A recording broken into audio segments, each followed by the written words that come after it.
Les participants de l'émission contractent un mariage réel. Lou Breton M6, marié au premier regard, revient ce lundi à 21h sur M6.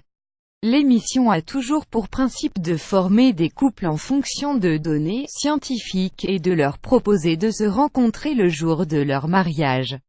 Mais la seconde saison propose quelques évolutions par rapport à l'année dernière. Marié au premier regard revient, et l'émission devrait tenir ses promesses.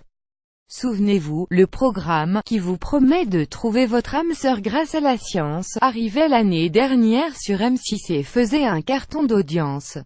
Un expert débarqué et quelques nouveautés introduites ont suffi pour renouveler l'émission sans en changer la nature profonde. 20 minutes à regarder le premier épisode et vous préparer au changement pour savourer en toute quiétude cette seconde saison. Une présentation succincte dans l'émission. Pour un événement pourtant majeur, cette année, un nouvel expert intègre l'équipe. Jean-Luc Beaumont, docteur en psychologie et psychothérapeute, c'est un spécialiste de la compatibilité amoureuse. Un nouvel expert, voilà qui nous intéresse.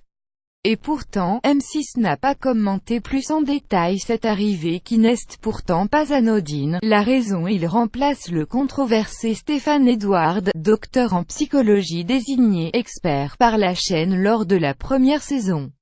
Mais Jean-Luc Beaumont semble avoir une vie beaucoup moins sulfureuse que prédécesseur. On a trouvé qu'une seule vidéo, en 2 clics. Qui dit nouvel expert dit adaptation des tests. Et le petit nouveau, titulaire d'une thèse en psychologie conjugale, s'est chargé d'y inclure des questions sur les croyances et les valeurs que chaque participant met dans le couple. Il a bousculé les tests, a amené un nouveau débat en introduisant les compétences de couple, estime David Warren, le producteur de l'émission. Des éléments qui, selon les 3 experts, manquaient à la première saison et ont permis de mieux cibler les partenaires potentiels. Les candidats ont passé une journée à remplir les tests que nous avons mis 3 mois à élaborer et à dépouiller, affirme Pascal de Sutter, autre expert du programme.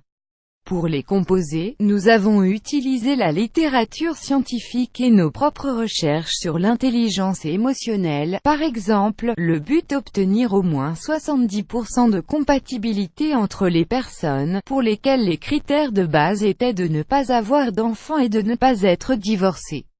Par rapport à l'année dernière, la production et les experts ont cherché comment améliorer l'émission, confie Catherine Solano, la dernière experte.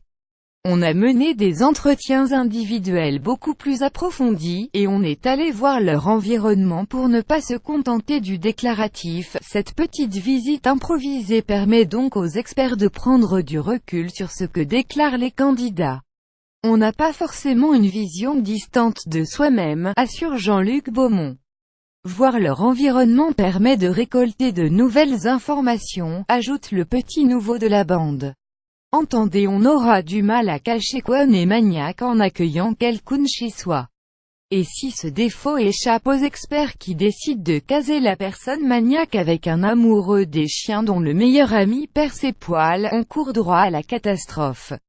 En allant chez les candidats, on a accès à plus de paramètres pour cerner le potentiel d'un couple.